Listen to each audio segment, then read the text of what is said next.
Welcome back. अभी आपको बताएं, बढ़ती महंगाई ने गरीब का जीना दूभर कर दिया। भवाना में फल, सब्जियां और ब्रॉयलर गोश्त की कीमतें कम न हो सकी। सफेद पोश के लिए एक वक्त की रोटी का हुसूल भी मुश्किल हो गया इस है। हवाले से मज़ीद तफसीलात जानते हैं नुमाइंदा लाहौर नासिर अली से। जी बिल्कुल, बढ़ती हुई महंगाई ने आम आदमी की ज़िंदगी अनजीनन बना के रख दी है। ब्रॉयलर गोश्त के बाद फल सब्जियां गरीब आदमी की पहुंच से दूर होती जा रही हैं। गरीब जाए तो कहाँ जाए, कोई परेशान हाल नहीं। मेरे साथ शहरी मौजूद हैं, इनसे बात करते हैं। बताया गया ये फल और सब्जियों की कीमतें आसमान से बातें कर रही हैं। हुकूमत से क्या मुतालबा है? जी, ये महंगाई मुकाओ जड़ी हुकूमत आई सी, इन्होंने ये नारा मारिया सी कि असी महंगाई कम करांगे और आम गरीब आदमी नू असी रिलीफ देवांगे।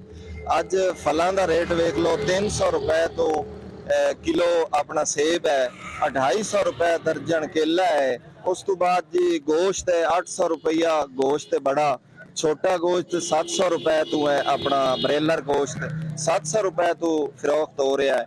उस तो बाद ये सब्जी है 150 रुपए तो प्याज हो गया है, अपना आलू है 60-70 रुपये किलो ये विक रहा है। इस तो बाद टमाटर है जनाब 150-200 रुपए किलो वो बेच रहे ने।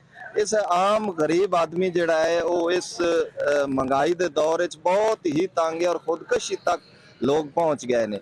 एक मुलाजिम बंदा है वो किस तरह अपनी रोटी पूरी करता है, मजदूर बंदा है वो किस तरह अपनी रोटी पूरी करता है। ਇਹ ਸਾਡੀ ਇਸ ਹਕੂਮਤ ਅੱਗੇ ਅਪੀਲ ਹੈ ਕਿ ਮਿਹਰਬਾਨੀ ਕਰਕੇ ਅਗਰ ਆਦਮੀ ਗਰੀਬ ਆਦਮੀ ਨੂੰ ਰਿਲੀਫ ਨਹੀਂ ਦਿੰਦੇ ਤਾਂ ਥੋੜਾ ਕਮ ਅਜ਼ ਕਮ ਮਹਿੰਗਾਈ ਨੂੰ ਤਾਂ ਕਾਬੂ ਵਿੱਚ ਰੱਖਣ। महंगाई तो ना करें, उन्होंने तंगदस्तियां तो ना बढ़ावें ना। मेहरबानी।